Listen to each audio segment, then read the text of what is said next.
बिस्मिल्लाहिर्रहमानिर्रहीम अस्सलाम वालेकुम। आज का हमारा नए टॉपिक डिस्कस करेंगे माइटोकॉन्ड्रिया। माइटोकॉन्ड्रिया को हम पावर हाउस भी कह सकते हैं, पावर हाउस ऑफ सेल।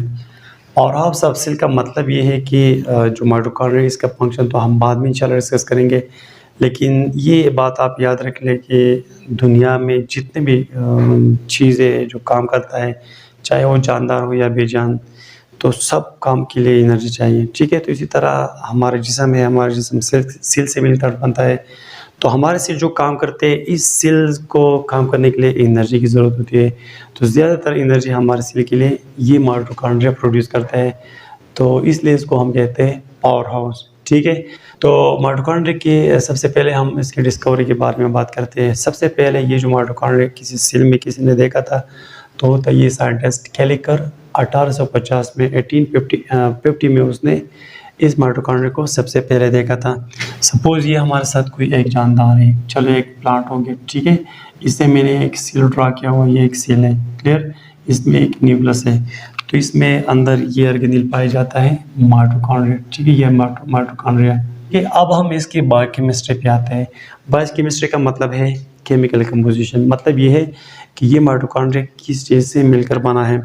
तो ये बायोकेमिस्ट्री इसकी बिल्कुल जो सेल है, सेल में जो सेल मेम्ब्रेन होता है, उसका जो कंपोजिशन उसी की तरह तकरीबन है।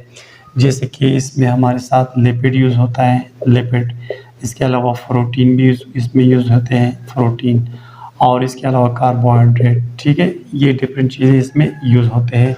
अच्छा जनाब, इसके लिपिड, प्रोटीन, कार्बोहाइड्रेट के अलावा इसमें आरएनए भी पाया जाता है, आरएनए, और इसमें अपना डीएनए भी पाया जाता है। इस पे इंशाल्लाह आगे बात करेंगे। बायोकेमिस्ट्री तो इसकी ये हो गई कि lipid, protein, carbohydrate, RNA, DNA वगैरह से ही मिलकर बनता है ये जो माइटोकॉन्ड्रिया का सारा स्ट्रक्चर है। अच्छा, ये जो माइटोकॉन्ड्रिया इसकी अब हम डिटेल से मतलब एक डायग्राम ड्रा करेंगे, और इसकी जो पार्ट्स है, उसके जो हिस्से हैं, उस पर इंशाल्लाह बात करेंगे। सपोज एक जानदार है, इसका ये एक सेल है, इस सेल में एक माइटोकॉन्ड्रिया है। ये माइटोकॉन्ड्रिया हम बाहर से निकाल के बड़ा करके, सपोज ये हमारे साथ एक माइटोकॉन्ड्रिया हो गया। ठीक है, ये माइटोकॉन्ड्रिया है। तो माइटोकॉन्ड्रिया आपको पता है ये डबल मेम्ब्रेन ऑर्गेनेल है, इसमें 2 मेम्ब्रेन है। तो ये जो बाहर वाला मेम्ब्रेन है, ये एक मेम्ब्रेन हो गया। ये जो आउटर मेम्ब्रेन है, आउटर मेम्ब्रेन, ये बिल्कुल स्मूथ है, हमवार है। मतलब इसमें से कोई ऐसे खुरदराफान या ऐसे फोल्डेड एरिया इसमें नहीं है। लेकिन इसमें जो अंदर वाला मेम्ब्रेन है, अंदर वाला मेम्ब्रेन ऐसे है। ठीक है, ये फोल्डेड है, ये अंदर की तरफ ऐसे फोल्डेड है, ये अंदर वाला मेम्ब्रेन है, क्लियर। तो ये अंदर वाला मेम्ब्रेन हो गया, ये फोल्डेड है, मतलब इसने सरफेस एरिया इसका मतलब इंक्रीज किया है। तो अब ये बात आप याद रख लें, ये जो इनर मेम्ब्रेन है, फोल्डेड है, इसका जो ये बाहर वाला ऐसे निकला हुआ पोर्शन है, ये निकला हुआ पोर्शन है, ये निकला हुआ हिस्सा है, इसको हम कहते हैं क्रेस्टी। क्रेस्टी, ठीक हो गया, क्रेस्टी। क्रेस्टी हम बहुत को कहते हैं, और क्रेस्टा एक, मतलब ये एक क्रेस्टा हो गया, क्रेस्टा। अच्छा जनाब, ये तो मतलब हमारे साथ जो माइटोकॉन्ड्रिया है, डबल मेम्ब्रेन ऑर्गेनेल है। इसमें एक आउटर मेम्ब्रेन है जो कि बिल्कुल स्मूथ है, और दूसरा हमारे साथ इनर मेम्ब्रेन है जो कि हमारे साथ फोल्डेड है, फोल्डेड। ठीक है, और बाहर वाला मेम्ब्रेन हमारे साथ स्मूथ मेम्ब्रेन है। ये बात तो क्लियर हो गई। फिर हमारे साथ है enter membrane space. Enter membrane space का मतलब है एंटर मीन्स बिटवीन 2 थिंग्स। तो ये एक मेम्ब्रेन है और ये दूसरा मेम्ब्रेन है। इस मेम्ब्रेन और इस मेम्ब्रेन के दरमियान आपको जो ये स्पेस, ये जगह नज़र आता है, इसको हम कहते हैं एंटर मेम्ब्रेन स्पेस। क्लियर हो गया। एंटर मेम्ब्रेन स्पेस के अलावा फिर हमारे साथ है क्रेस्टेस्टी के बारे में। तो मैंने आपको बात की कि हमारे साथ जो इनर मेम्ब्रेन है, बाहर जो ये निकला हुआ पोर्शन है इस मेम्ब्रेन का, इसको हम कहते हैं क्रेस्टा। एक को क्रेस्टा, बहुत सारे को क्रेस्टी कहते हैं। ठीक है, इसके अलावा फिर ये जो इनर मेम्ब्रेन जो फोल्डेड है, इसमें अंदर एक ख़ास फ्लूइड, जेल लाइक फ्लूइड पाया जाता है, उसको हम कहते हैं, ये जो अंदर, इसको हम कहते हैं माइटोकॉन्ड्रियल मैट्रिक्स। Mitochondrial matrix. इस मेम्ब्रेन से अंदर जितना भी जो कुछ चीज़ें हैं, इसको हम कहते हैं मैट्रिक्स। अच्छा जनाब, माइटोकॉन्ड्रियल मैट्रिक्स में बहुत सारी चीज़ें होते हैं। यहाँ पर बहुत सारे ज़रूरी हमारे साथ एंजाइम्स होते हैं। ठीक है, यहाँ पर हमारे साथ केमिकल रिएक्शन होता है ना, रिस्पायरेशन, सेलुलर रिस्पायरेशन।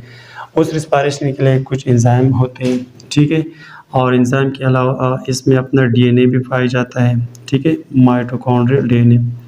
ये छोटा सा डीएनए होता है और ये डीएनए हमारे साथ सर्कुलर डीएनए होता है, ठीक है, ऐसे सर्कुलर डीएनए होता है और डबल स्ट्रैंडेड होता है, डबल स्ट्रैंडेड, ऐसे डबल स्ट्रैंडेड डीएनए होता है। चलो ये तो डीएनए की बात हो गई। अच्छा जनाब, ये जो मैट्रिक्स है, इस मैट्रिक्स में हमारे साथ राइबोसोम भी अपना होता है, राइबोसोम। चलो ये हमारे साथ राइबोसोम है, ठीक है।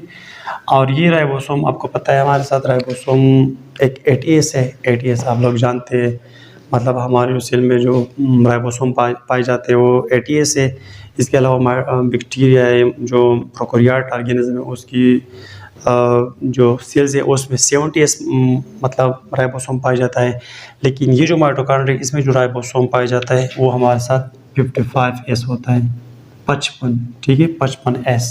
राइबोसोम के अलावा इसमें माइटोकॉन्ड्रियल पोर भी होते हैं। माइटोकॉन्ड्रियल पोर, ये जो आउटर मेम्ब्रेन है, इसमें मतलब छोटे छोटे से सुराख होते हैं, छोटे छोटे सुराख, इसको हम कहते हैं माइटोकॉन्ड्रियल पोर्स। पोर्स हम कहते हैं छोटे छोटे सुराखों को। अगर सेल से अंदर माइटोकॉन्ड्रिया में कोई चीज़ जाता है तो ये माइटोकॉन्ड्रियल पोर की मदद से अंदर चला जाता है, और अगर कोई चीज़ बाहर आ जाता है तो भी इस माइटोकॉन्ड्रियल पोर की मदद से बाहर आ जाते हैं, ठीक है। अच्छा जनाब, माइटोकॉन्ड्रियल फोर्स के अलावा हमारे साथ ये जो माइटोकॉन्ड्रिया, इसमें छोटे छोटे फिलामेंट होते हैं, उसको हम कहते हैं माइटोकॉन्ड्रियल फिलामेंट। फिलामेंट छोटे छोटे ऐसे धागे होते हैं, ठीक है, छोटे छोटे धागे। अगर आपको ये माइटोकॉन्ड्रिया इस शेप में नज़र आता है, this is because of these filaments. इस फिलामेंट की वजह से इसका शक्ल बरकरार है, ठीक हो गया। इसके अलावा यहाँ पर हमारे साथ एक स्ट्रक्चर है, इसको हम कहते हैं F1 पार्टिकल। F1 पार्टिकल क्या है? ये जो हमारे साथ बाहर निकला हुआ पोर्शन है इस इनर मेम्ब्रेन का, इस पे यहाँ पर एक छोटा सा माचिस की तीली की तरह एक स्ट्रक्चर पाया जाता है, ये, ठीक है।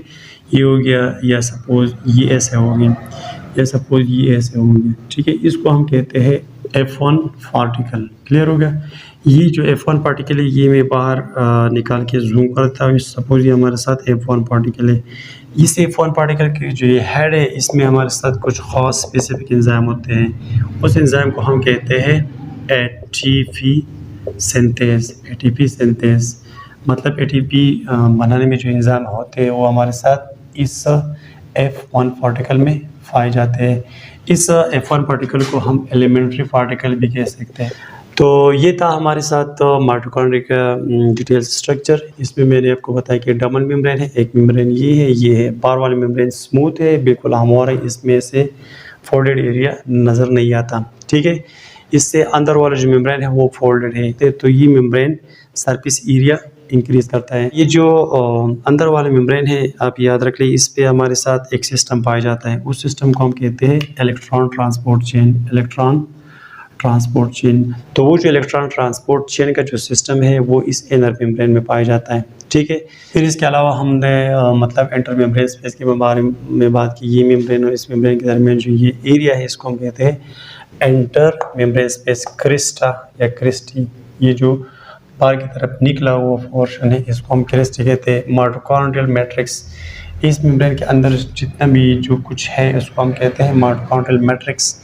माइटोकॉन्ड्रियल डीएनए, इस माइटोकॉन्ड्रिया में अपना डीएनए है।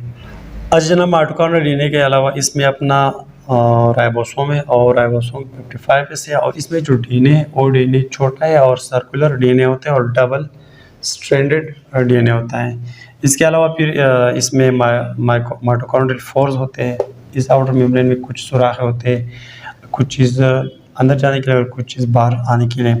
माइटोकॉन्ड्रियल फिलामेंट भी इसमें मौजूद है। इस फिलामेंट की वजह से इस माइटोकॉन्ड्रिया की शेप बरकरार है। और इसमें एक F1 पार्टिकल है।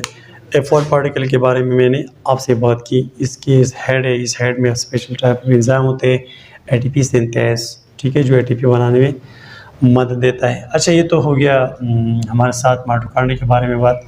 अब हम इस माइटोकॉन्ड्रिया की मतलब फंक्शन के बारे में बात करते हैं। तो इसका फंक्शन हमारे साथ है मतलब सेलुलर रेस्पिरेशन। आप सेलुलर रेस्पिरेशन आप जानते हैं। सपोज ये हमारे साथ एक सेल है, ठीक है, ये हमारे साथ एक सेल है। इस सेल में अंदर हमारे साथ फूड आता है, ये सपोज ये खुराक आता है, ठीक है। ग्लूकोज के बारे में बात करता हूँ। जब भी ग्लूकोज अंदर आ जाता है तो ये ग्लूकोज हमारे साथ टूट जाता है, ठीक है। इससे दो मॉलिक्यूल बन जाते हैं फास्फेट की, ठीक है। तो यहाँ पर 2 एटीपी बन जाते हैं, वो अलग प्रोसेस में, उस डिटेल में नहीं जाऊँगा। लेकिन ये जो 2 फेवरेट मॉलिक्यूल है ये फिर चले जाते हैं अंदर माइटोकॉन्ड्रिया में, ठीक है। ये अंदर माइटोकॉन्ड्रिया में चले जाते हैं और मज़ीद जो सेलुलर रेस्पिरेशन है। अच्छा जनाब, ये जो ग्लूकोज का मॉलिक्यूल बाहर टूट गया, ठीक है, तो इसको हम कहते हैं ग्लाइकोलाइसिस, क्योंकि सेलुलर रेस्पिरेशन 3 मेन स्टेप में कंप्लीट होता है। एक है ग्लाइकोलाइसिस, जो ग्लाइकोलाइसिस हमारे साथ बाहर साइटोप्लाज्म में कंप्लीट हो जाता है। दूसरा है हमारे साथ क्रेब्स साइकिल और तीसरा है इलेक्ट्रॉन ट्रांसपोर्ट चेन। तो क्रेब्स साइकिल और इलेक्ट्रॉन ट्रांसपोर्ट चेन इस माइटोकॉन्ड्रिया में अंदर कंप्लीट हो जाते हैं और एक ग्लूकोज के मॉलिक्यूल से मतलब टोटल जितने भी एटीपीज या जितने भी एनर्जी है वो निकल जाती है। तो ये माइटोकॉन्ड्रिया हमारे साथ मतलब सेलुलर रेस्पिरेशन में खुराक से, ठीक है, जो फूड है उस खुराक से एनर्जी मतलब निकालता है, ठीक है। और ये जो हमारे साथ एनर्जी, फिर ये एनर्जी हमारे साथ एटीपी की बनाने में यूज़ होती है। सपोज़ मैं आपको बता रहा हूँ, सपोज़ ये हमारे साथ माइटोकॉन्ड्रिया, चलो ये माइटोकॉन्ड्रिया हो गया, ठीक है। ये जो माइटोकॉन्ड्रिया हमारे साथ, इससे खुराक से मतलब एनर्जी निकल गई। तो यहाँ पर हमारे साथ मौजूद होता है ये एडीपी, ऑलरेडी एडीपी मौजूद होता है और यहाँ पर फास्फेट भी मौजूद होता है, ठीक है। फास्फेट यहाँ पर आके इस एडीपी के साथ इस एनर्जी की मदद से मिलता है, ठीक है। तो एडीपी के साथ जब फास्फेट मिलता है तो ये एटीपी बना देता है, एटीपी। तो मतलब इसका ये हो गया है कि मतलब खुराक से जितने भी एनर्जी निकलते हैं वो एटीपी की शक्ल में यहाँ स्टोर हो जाता है। ये एटीपी हमारे साथ एक किस्म का बैंक है, ठीक है। और किस चीज़ का बैंक है? एनर्जी का बैंक है। तो माइटोकॉन्ड्रिया का मेन फंक्शन यह था कि सेलुलर रेस्पिरेशन यहाँ माइटोकॉन्ड्रिया में होता है। तो मैंने आपको स्टार्ट में बताया था कि इस माइटोकॉन्ड्रिया को हम पावर हाउस कह सकते हैं। पावर हाउस का मतलब ये है कि ये जो माइटोकॉन्ड्रिया है ये खुराक की तोड़ फोड़ करती है और उससे एनर्जी निकलती है और उस एनर्जी की मदद से एडीपी और फास्फेट मिलकर एटीपी बनाते हैं। और ये एटीपी एक बैंक है, इस बैंक से आप किसी भी वक्त जब सेल को अगर किसी काम के लिए जो एनर्जी की ज़रूरत होती है तो फिर ये एटीपी फिर टूट जाती है और इसमें जो स्टोर एनर्जी थी, मतलब जो माइटोकॉन्ड्रिया में रेस्पिरेशन के दौरान इसमें स्टोर हो गई थी, वो एनर्जी वापस निकलती है और सेल में कोई काम मतलब परफॉर्म करता है। सेल में कोई काम या फंक्शन इसकी वजह से सरअंजाम होता है। तो ये था आज का टॉपिक माइटोकॉन्ड्रिया के बारे में। उम्मीद करता हूँ कि ये टॉपिक आपको समझ आ गया होगा। इंशाल्लाह दोबारा मुलाकात करेंगे। Thank you. अल्लाह हाफिज़।